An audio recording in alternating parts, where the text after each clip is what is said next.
দোল উৎসবের আগে রং বেরঙের আবির তৈরিতে ব্যস্ততার চূড়ান্ত পর্যায়ে ছোট ফাপড়ির একটি কারখানা।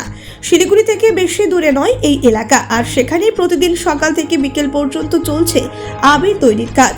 কারখানার কর্মীরা জানাচ্ছেন হাতে সময় খুব কম, তাই সকালেই কাজে নেমে পড়েন তারা, আর বিকেল 5টা পর্যন্ত চলে কাজ।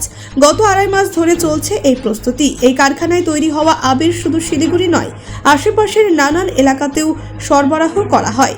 দোল উৎসবের আগেই যাতে পর্যাপ্ত পরিমাণে আবির দোকানগুলিতে পৌঁছে দেওয়া যায়, তাই এখন ব্যস্ততার তুঙ্গে রয়েছেন কর্মীরা। রঙিন উৎসবের উচ্ছ্বাস ছড়িয়ে দিতে তারা দিনরাত পরিশ্রম করে চলেছেন। ব্যুরো রিপোর্ট, নির্ভীক বার্তা। আমাদের এখানে 2.5 মাস ধরে কাজ হচ্ছে। এখন কি কাজের একদম শেষ হ্যাঁ, শেষ লগ্ন। এবার কেমন চাহিদা? এবার তো ভালোই চাহিদা আছে। এখন তো লাস্টের দিকে, মাল তো এখন আর নেই সেরকম। হ্যাঁ, আমরা সারা বছর না, 3 মাস মতো কাজ হয়।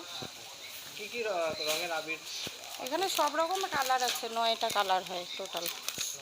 হ্যাঁ, সুমি রয়।